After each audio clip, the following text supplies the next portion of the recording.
Hello friends, welcome to my channel Govind academy. दोस्तों, आज इस वीडियो में मैं पढ़ाने जा रहा हूं मैथमेटिक्स क्लास 9th एक्सरसाइज 1.1।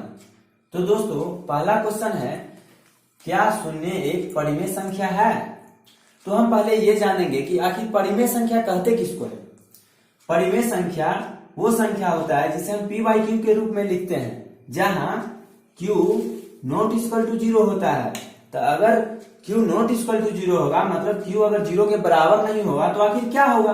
तो हम ये देखेंगे कि अगर q 0 के बराबर नहीं होगा, मतलब 0 नहीं होगा, तो 0 नहीं होगा तो क्या हो सकता है? 1 हो सकता है, 2 हो सकता है, 3 हो सकता है, 4 हो सकता है, 5 हो सकता है, ये सभी हो सकता है, इसके आगे सभी हो सकता है, लेकिन क्या होगा कि 0 नहीं होगा।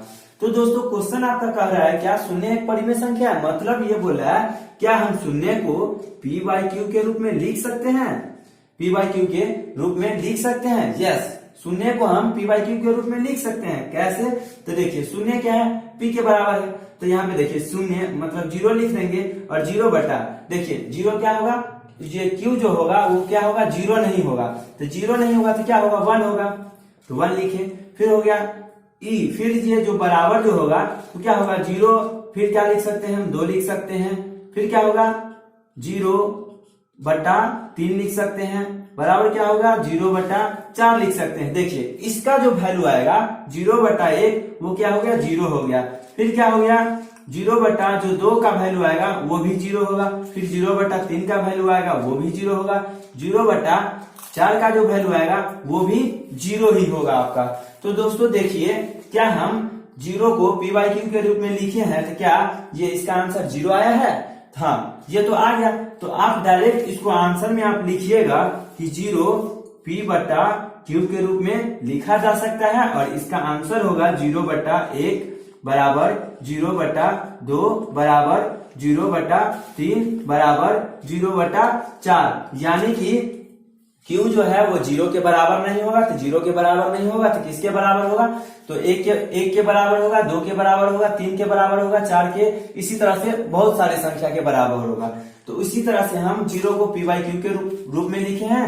तो 0 बटा 1, 0 बटा 2, 0 बटा 3। तो दोस्तों, तो इससे ये प्रूफ होता है कि 0 एक परिमेय संख्या है। मतलब 0 एक क्या है कि एक परिमेय संख्या है, परिमेय संख्या है, जिसे हम क्या कहते हैं? रेशनल नंबर कहते हैं। रेशनल नंबर,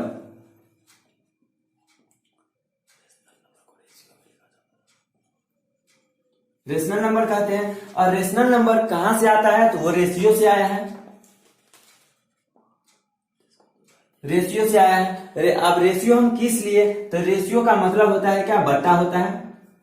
रेशियो जो आता है वो किस लिए आता है? बट्टा के लिए आता है। मान के चलिए हमारे जो पृथ्वी है वो क्या है? हमारा जो एक मान के चलिए ये पृथ्वी है, और हमारी पृथ्वी में क्या है कि 3 भागों में पानी भर, 3 भागों में क्या है कि पानी है। इस तीनों भागों में, ये जो 3 भाग है, इसमें क्या है? पानी है। ठीक है। तो इसी को हम कैसे लिखेंगे? इसको बट्टे के रूप में कैसे लिखेंगे? इसी के लिए आया है रेशियो। मतलब जो पृथ्वी है वो पूरा टोटल भाग कितना है? 4 भाग है। तो उसमें कितना भाग में पानी है? तो 3 भाग में पानी है। तो 3 बटा 4 लिखेंगे। इस रेशियो को लिखने के लिए रेशनल नंबर आया है, और रेशनल नंबर से ही रेशियो बना है। तो इसी को हम कहते हैं परिमेय संख्या, यानी कि रेशनल नंबर। तो अब क्वेश्चन नंबर 2 है कि 3 और 4 के बीच 6 परिमेय संख्या निकालने के लिए, 3 और 4 के बीच क्या बोल रहा है कि 6 परिमेय संख्या निकालने के लिए। तो परिमेय संख्या तो आप जान चुके हैं कि परिमेय संख्या को हम p/q के रूप में लिखते हैं। तो p/q, यहाँ पे 3 है और यहाँ पे 4 है, तो पहले हम 3 और 4 को p/q के रूप में लिखेंगे। तो p/q के रूप में कैसे लिखेंगे? तो 3 बटा 1 हो गया, और यहाँ पे कितना हो गया? 4 बटा 1 हो गया। ये क्या हो गया? आपका परिमेय संख्या आ गया। अब देखिए, हमें कितना निकालना है? 6 परिमेय संख्या। यानी कि आपको अगर 10 से कम परिमेय संख्या निकालना होगा, कितना? 10 से कम। तो 10 से कम अगर निकालना होगा तो क्या करेंगे? हम इसमें 10 से ऊपर नीचे गुना कर देंगे, 10 से ऊपर नीचे गुना कर देंगे, और इसमें भी 10 से ऊपर नीचे गुना कर देंगे। आपको चाहिए कितना परिमेय संख्या? 6 परिमेय संख्या निकालना है। तो देखिए, इसको क्या करेंगे? गुना करेंगे। अब पहले हम क्या करेंगे? इस दोनों के बीच कितना? 6 परिमेय संख्या है, तो 6 तो हम स्पेस छोड़ेंगे। जैसे 1 हो गया, 2, 3, 4, 5, 6 हो गया। अब देखिए इसको गुना कर लेते हैं, कितना हो गया 30/10 हो गया। फिर 6 को हमें निकालना है तो 6 को स्पेस कर लेंगे, 1 2 3 4 5 6। फिर यहाँ पे गुना कर लेंगे तो कितना हो गया 40/10 हो गया। अब देखिए 40/10, सॉरी यहाँ पे 0 छूट गया था, 40/10 हो गया। अब हम क्या करेंगे, ये 30 और 40 के बीच बहुत सारे परिमेय संख्या है, हमें कितना निकालना है 6। तो पहले हम 6 परिमेय संख्या लिख लेते हैं, 30/10 हो गया। फिर लिखेंगे 30 के बाद वाली संख्या तो 31/10, फिर कितना हो गया 32/10, फिर कितना हो गया 33/10, फिर 34/10, उसके बाद 35/10, उसके बाद 36/10। इसी तरह से चलता जाएगा तो लास्ट में क्या हो जाएगा 40/10। देखिए इस दोनों के बीच इतना सारा परिमेय संख्या निकालना है, लेकिन इस क्वेश्चन में हमें बोल रहा है क्या 6 परिमेय संख्या, मात्र 6 परिमेय संख्या बोल रहा है। तो 6 परिमेय संख्या आप कहीं से भी उठा सकते हैं। देखिए यहां से 1 2 3 4 5 6 परिमेय संख्या आप यही ले लीजिए, नहीं तो आपका मन होगा कि नहीं हम यहाँ नहीं लेंगे, थोड़ा और छोड़ के लिखेंगे, एक अंक छोड़ के 32 से आगे, तो आप वो भी लिखिएगा, आपका आंसर वो भी सही रहेगा। तो हम क्या करते हैं 31 से ही लेते हैं, तो 31/10 हो गया। फिर क्या हो गया 32/10, 33/10, 34/10, 35/10 और 36/10। देखिए टोटल देखिए ना परिमेय संख्या हम कितना निकाले हैं, 1 2 3 4 5 6। तो दोस्तों इसी तरह से अगर आपको 10 से कम अगर परिमेय संख्या निकालना हो, 10 से कम या 10 तक निकालना हो तो हम 10 से गुना करेंगे। लेकिन आपको कहेगा कितना कि आपको 100 निकालना हो, 100 परिमेय संख्या, तो आप क्या कीजिएगा, मान के चलिए अगर 3y, अगर आपको क्वेश्चन दे दिया 3/1, मान के चलिए यही क्वेश्चन है, 3/1 रहेगा और 4/1 रहेगा, इस बीच में आपको बोलेगा कितना 100 परिमेय संख्या चाहिए, कितना 100 परिमेय संख्या चाहिए, 100 परिमेय संख्या। तो आप यहाँ पे 100 से गुना करेंगे, ऊपर नीचे 100 से ऊपर नीचे गुना कर दीजिएगा, और इसमें भी 100 से ऊपर नीचे गुना कर दीजिएगा। ठीक, 100 से जब आप ऊपर नीचे गुना कर दीजिएगा, गुना करने के बाद आ गया कितना 300 बट्टा कितना हो गया 100। फिर यहाँ पे आया कितना 400 बट्टा हो गया 100। आप आराम से निकाल सकते हैं 300 और 400 के बीच 100 परिमेय संख्या। अगर आपको 100 से भी अधिक निकालना हो तो आप 1000, अगर 200 निकालना हो, 300 निकालना हो तो क्या कीजिएगा आप 1000 से गुना कीजिएगा। जैसे एग्जाम्पल के लिए यहाँ पे ले लीजिए कि 3/1 में बोल रहा है क्या, अब 1000 परिमेय संख्या बोल रहा है, 1000 परिमेय संख्या बोल रहा है निकालने के लिए। उस समय हम क्या करेंगे, देखिए उस समय हम क्या करेंगे 1000 परिमेय संख्या या 1000 से कम 200 300 जितना भी बोलेगा, तो वहां पे हम 1000 से गुना करेंगे, 1000 से ऊपर नीचे दोनों बगल गुना कर देंगे 1000 से। ठीक, फिर दूसरा नंबर इक्वेशन है, इसमें भी ऊपर नीचे वही करेंगे, 4/1 है, इसमें भी 1000 से गुना कर देंगे। हो गया, ऊपर नीचे गुना हो गया। अब जितना आपको परिमेय संख्या बोलेगा आप उतना निकाल लीजिएगा। तो इस तरह से आपको क्वेश्चन नंबर 2 समझ में आ गया होगा। चलिए दोस्तों आप क्वेश्चन नंबर 3 की तरफ चलते हैं। तो क्वेश्चन नंबर 3 है कि 3/5 और 4/5 के बीच 5 परिमेय संख्या निकालना है, क्या 5 परिमेय संख्या। तो जैसे आप क्वेश्चन नंबर 2 बनाए हैं उसी तरह क्वेश्चन नंबर 3 बनाएंगे। देखिए ये तो परिमेय संख्या लिखा है, मतलब यानी कि क्या है कि p/q के रूप में लिखा हुआ है, p/q के रूप में लिखा हुआ है, और बोल रहा है क्या 10 से कम परिमेय संख्या, मतलब 5 ही निकालना है। तो देखिए यहाँ पे क्या लिखेंगे 3/5 लिखेंगे, कितना निकालना है 5, तो 5 को स्पेस देंगे, 5 डॉट 1 2 3 4 5 हुआ। उसके बाद क्या लिखेंगे 4/5 लिख देंगे।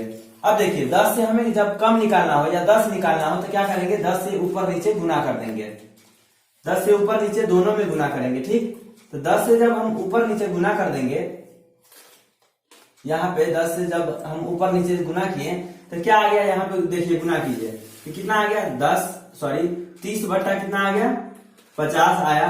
फिर 5 को स्पेस देंगे क्योंकि हमें 5 परिमेय संख्या निकालना है, 1 2 3 4 5। फिर यहाँ पे गुना करेंगे, 4 को 10 से गुना करेंगे तो कितना हो गया 40 बट्टा कितना हो जाएगा 50। अब देखिए 30 के बाद और 40 से पहले बोल रहा है 5 परिमेय संख्या निकालने के लिए। तो 30 के बाद पहले तो हम पूरा लिख लेते हैं, पूरा लिखेंगे तो कितना हो गया 30/50 लिखेंगे। फिर कॉमा हो गया 31/50 लिखेंगे। फिर 32/50 लिखेंगे। फिर कितना हो गया 33/50 हो गया। फिर 34/50 हो जाएगा। फिर क्या हो गया 35/, कितना हो जाएगा 35/50 हो जाएगा। फिर कितना हो जाएगा 36/50 हो जाएगा। इसी तरह से डॉट डॉट चला जाएगा, कहां तक जाएगा 40/50। देखिए 40/50 हो गया। अब हम 30 के बोल रहा है क्या 3/5, मतलब 3/5 को गुना करके कितना लाए 30/50, और 4/5 को गुना करके 10 से गुना किया तो कितना आएगा 40/50 आ गया। इस दोनों के बीच में 5 परिमेय संख्या निकालना है।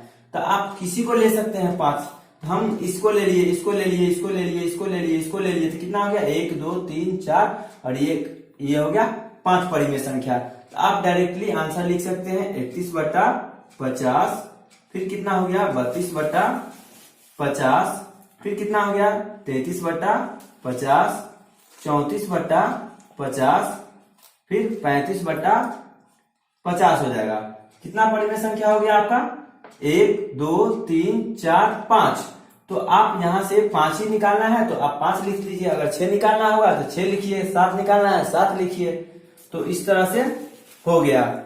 तो यहाँ पे कितना हो गया 35/50 हो जाएगा। ठीक, तो आप 30/50 से 40/50 देखिए, आप यहाँ पे दोनों में बेस सेम था तो आसानी से बना लिए। लेकिन क्या हुआ कि आपको अब दूसरा टाइप का क्वेश्चन आएगा कि 3 आपको दे देगा 8 दे देगा, फिर बोलेगा क्या कि 4 दे देगा आपको 5 दे देगा। इस तरह से क्वेश्चन दे दिया। देखिए इस दोनों में क्या है, बेस दोनों जो बराबर नहीं है, मतलब ये अंश हो गया, ये हर, तो हर दोनों में क्या है बराबर नहीं है। तो हम पहले क्या करेंगे, इस दोनों का हर बराबर करेंगे। हर बराबर कैसे करेंगे, तो देखिए 3/8 हो गया। इसके ये जो हर है, मतलब ये बेस है, इसके में ये फर्स्ट वाला जो क्वेश्चन है इसमें ऊपर नीचे गुना कर देंगे। तो देखिए 5/5 से गुना करेंगे। फिर दूसरा क्वेश्चन क्या है 4/5, 4 कितना है 5 है। इस ये जो पहला जो क्वेश्चन है उसको इससे गुना करेंगे, ऊपर नीचे दोनों बगल गुना कर देंगे, तो 8/8 हो गया। अब देखिए यहाँ पे क्या करेंगे, ये घेर दिए हैं। अब देखिए इसको हम गुना कर लेते हैं तो कितना हो जाएगा 15 कितना हो गया 40, और यहाँ पे हो गया कितना 8 चौक 32, 32 कितना हो गया 40 हो गया। तो अगर आप देखिए दोनों का बेस बराबर हो गया 40, और इसमें भी 40 आ गया, 40 इसमें भी है और 40 इसमें भी है। देखिए दोनों का बेस बराबर था, तो आप इस तरह से फिर बना लीजिए। तो अब हम बताते हैं कि ये जो क्वेश्चन बना है फिर इसको हम किस तरह से बनाएंगे। ये जो क्वेश्चन है इसको हम किस तरह से बना सकते हैं। तो देखिए ये क्वेश्चन हो गया, कितना आ गया 15/40 आया, कितना आ गया 15/40। फिर हमें अगर 5 6 निकालना होगा तो उतना हम डॉट डॉट करेंगे, 1 2 3 4 5, मान के चलिए हमें 5 ही निकालना होगा। तो और दूसरा क्या है 32/40 हो गया। अब हम क्या करेंगे, 10 से अगर कम निकालना हो तो हम 10 से ऊपर नीचे गुना कर देंगे, मतलब 15/40 को हम 10 से ऊपर नीचे गुना करेंगे। फिर 1 2 3 4 5 हमें निकालना है। फिर 32 कितना हो गया 40 हो गया, और ऊपर नीचे 10 से गुना करेंगे क्योंकि हमें 10 से कम परिमेय संख्या निकालना है। बाद बाकी इसके आगे आप जानते हैं कि क्वेश्चन नंबर 2 और 3 जैसे बनाए हैं वैसे आप बना लीजिएगा। अगर आपको चाहे हम बता ही देते हैं, देखिए जैसे यहाँ पे गुना कर देंगे कितना हो जाएगा 150 कितना हो गया यहाँ पे 400 हो गया। ठीक 400, और हमें कितना निकालना है 5 निकालना है, तो 1 2 3 4 5। फिर यहाँ पे गुना करेंगे तो कितना आ गया 320 कितना हो गया 400 हो गया। अब आ गया तो 400 तो आ गया। अब हम कितना निकालना है, हमें 5 निकालना है। तो 5 हम कोई भी संख्या ले सकते हैं, 150 से लेकर 320 के बीच में कौन सी 5 ही संख्या लिखना है ना। तो 150 कितना हो गया 400 हो गया। फिर कॉमा 151 हो गया 400। फिर 152 कितना हो गया 400। फिर कितना हो गया 153 400, 154 400, 155 400, फिर 156 400। इसी तरह से डॉट डॉट कहां तक जाएगा, डॉट डॉट 320 कितना हो गया 400। हमें कितना निकालना है, सिर्फ 5 निकालना है, 5 निकालना है। अगर हमें 5 निकालना है तो कोई भी 5 को संख्या इस इतना के बीच में हम कोई भी 5 संख्या ले सकते हैं। मान के चलिए हम ये संख्या इसमें से 5 चूज कर लेते हैं। जैसे हो गया 151/400 पहली संख्या हो गया, एक संख्या ले लिए। फिर दूसरी संख्या लेंगे 152 बट्टा कितना हो गया 400, फिर 153/400, फिर 154/400, फिर 155/400। तो दोस्तों आपको ये क्वेश्चन समझ में आ गया होगा। अगर इसके आगे भी इसके बाद भी अगर आपको कोई प्रॉब्लम हो तो आप कमेंट सेक्शन में कमेंट कीजिए, हम आपकी आंसर देने की पूरी कोशिश करेंगे। तो आप चलते हैं क्वेश्चन नंबर 4 की तरफ। तो क्वेश्चन नंबर 4 बनाने से पहले कुछ हम महत्वपूर्ण बातें समझ लेते हैं। कुछ महत्वपूर्ण बातें क्या है देखिए। एक ये क्या है संख्या रेखा। मान के चलिए ये लाइन ये ट्रेन की पटरी है और ट्रेन की पटरी को हम क्या करेंगे कि 2 भागों में बांट दिए। ठीक है, 2 भागों में बांट दिए। मान के चलिए ये हो गया x हो गया और ये x डैश हो गया, फिर ये हो गया y हो गया और ये y डैश हो गया। अब देखिए ये जो जहां पे कट रहा है इस बिंदु को कहते हैं 0। ये 0 हो गया। फिर इसके आगे बनेगा 1 बनेगा, एक यहाँ पे 1 हो गया, फिर यहाँ पे 2 हो गया, फिर यहाँ पे 3 हो गया, फिर यहाँ पे 4 हो गया, फिर यहाँ पे 5, इसी तरह से 6, इस तरह से बनता जाएगा। जितना आगे बिंदु ये जितना आगे बढ़ेगा उतना बनेगा। अब देखिए ये जो बन गया, अब हम इस थोड़ा सा इस लाइन को और इस नंबर को समझ लेते हैं। देखिए ये 1 से आगे जितना भी नंबर बनेगा इसको हम क्या कहते हैं, इसको हम प्राकृत संख्या कहते हैं। ये जो बना इसको हम क्या कहेंगे, प्राकृत संख्या, प्राकृत संख्या कहते हैं। क्योंकि आप जानते हैं प्राकृत संख्या, क्योंकि आप जानते हैं कि गिनती की जाने वाली संख्या को हम प्राकृत संख्या कहते हैं। अब देखिए ये 0 है, इस 0 से जो भी संख्या बनेगा, इस 0 से इसके आगे यहां तक जो भी संख्या बनेगा इसको हम क्या कहेंगे, पूर्ण संख्या कहते हैं। पूर्ण संख्या कहते हैं, पूर्ण संख्या कहते हैं। तो यहाँ पे एक बात समझ लीजिए कि पूर्ण संख्या, मान लीजिए कि ये एक डब्बा है, तो ये छोटा वाला डब्बा है, ये बड़ा वाला डब्बा है। तो देखिए प्रत्येक प्राकृत संख्या एक संख्या हो सकता है। क्यों? क्योंकि ये छोटा वाला डब्बा है, ये पूर्ण संख्या वाला जो डब्बा है वो बड़ा है, तो इसमें आराम से आंट सकता है। अब देखिए इसके आगे अब 0 से इस साइड आते हैं माइनस की तरफ, तो यहाँ पे आएगा -1, फिर आ गया -2, फिर हो गया -3 और ये हो गया -4 और ये हो गया -5। ठीक, और यहाँ पे आएगा -6 आ गया। तो देखिए यहां से 1 से लेकर इसके आगे तक का डब्बा, इसके आगे तक की संख्या को क्या कहें, प्राकृत संख्या कहते हैं। फिर 0 से लेकर इसके आगे तक पूर्णांक संख्या। अब देखिए ये पूरा सा डब्बा, ये पूरा सा संख्या क्या हो गया, ये इतना बड़ी संख्या क्या हो गया, पूर्णांक संख्या होगा। क्या हो गया, इस पूरी संख्या को क्या कहेंगे, पूर्णांक संख्या। ठीक, पूर्णांक संख्या कहेंगे, मतलब यानी कि पूर्णांक कहेंगे। तो देखिए मान लीजिए कि ये इतना बड़ा डब्बा है, तो देखिए सारे प्राकृत संख्या पूर्णांक संख्या हो सकती है, सारे पूर्ण संख्या पूर्णांक संख्या हो सकती है। सारे पूर्ण संख्या क्या होगा कि पूर्णांक संख्या होगा, लेकिन सारे पूर्णांक न तो प्राकृत संख्या होगा और न ही पूर्ण संख्या होगा। एग्जाम्पल के तरह से समझिए, ये इतना बड़ा डब्बा है और ये इतना छोटा डब्बा है, तो ये इतना बड़ा डब्बा को हम इस डब्बा में नहीं रखेंगे, नहीं अटेगा ही नहीं। रखना चाह के भी, अगर हम चाहते हैं रखना तब फिर भी चाह के भी नहीं रख सकते, क्योंकि ये छोटा है और ये बड़ा है। फिर इसको सेम इस पूर्ण संख्या, ये छोटा वाला है पूर्ण संख्या है, तो इसको अगर हम चाहेंगे इसमें रखना तो ये भी नहीं होगा। अब देखिए अगर हम चाहेंगे कि ये छोटा डब्बा को इसमें रखेंगे तो आराम से होगा, यानी कि सारे पूर्ण संख्या पूर्णांक होगा, और ये छोटा वाला डब्बा इसमें रखेंगे तो सारे प्राकृत संख्या पूर्णांक होगा। अब चलते हैं क्वेश्चन नंबर 4 की तरफ। अब देखते हैं क्वेश्चन नंबर 4। प्रत्येक पूर्ण संख्या है प्रत्येक प्राकृत संख्या। देखिए ये छोटा वाला हम आपको बता चुके हैं कि प्रत्येक प्राकृत संख्या एक संख्या होती है। ये सत्य है, यानी कि ये सत्य है, मतलब प्रत्येक प्राकृत संख्या होती है। चलो अब क्वेश्चन नंबर 2 की तरफ चलते हैं। क्वेश्चन नंबर 2 है, प्रत्येक पूर्णांक एक पूर्ण संख्या होती है। प्रत्येक पूर्णांक, देखिए प्रत्येक पूर्णांक एक पूर्ण संख्या होगी, नहीं होगी, क्योंकि ये बड़ा सा डब्बा है और ये इसको छोटा में अगर रखना चाहेंगे तो चाह के भी नहीं रख सकते हैं। तो देखिए प्रत्येक पूर्णांक एक पूर्ण संख्या नहीं होती है। पूर्ण संख्या होती है तो नहीं होती है, तो नहीं होती है तो क्या हो गया, असत्य। चलिए ये तो गलत हो गया। अब चलते हैं क्वेश्चन नंबर 3 की तरफ। तो क्वेश्चन नंबर 3 है कि प्रत्येक परिमेय संख्या एक पूर्ण संख्या होती है। देखिए प्रत्येक परिमेय संख्या किसको कहते हैं? जो पी बाई क्यू के रूप में हो, पी बाई क्यू के रूप में हो। अब देखिए पी बाई क्यू के रूप में कौन कौन सी संख्या हो गया? तो 2/3 हो सकता, 2/5 हो सकता है। फिर क्या होगा? फिर 3/ मान के चलिए 10 हो सकता है। फिर 4/5 हो सकता है। ये सब होगा। लेकिन पूर्ण संख्या क्या है? पूर्ण संख्या जो है आपका, पूर्ण संख्या क्या है कि 1 होगा, 2 होगा, और पहले तो 0 से स्टार्ट होगा, तो 0 होगा, 1 होगा, 2 होगा, फिर 3 हो गया, 4 हो गया। देखिए ये तो बट्टा में है और ये बट्टा में नहीं है। इसके कारण प्रत्येक परिमेय संख्या एक पूर्ण संख्या नहीं होगी। तो ये हो गया असत्य। यह हो गया असत्य, मतलब ये प्रत्येक परिमेय संख्या एक पूर्ण संख्या नहीं होगी, ये गलत हो गया। तो दोस्तों आपको अगर वीडियो अगर अच्छा लगा हो तो प्लीज वीडियो को लाइक कीजिए, कमेंट कीजिए। अगर आप इस वीडियो में कहीं पे भी प्रॉब्लम आया हो तो आप कमेंट कीजिए, हम आपकी सॉल्यूशन करेंगे।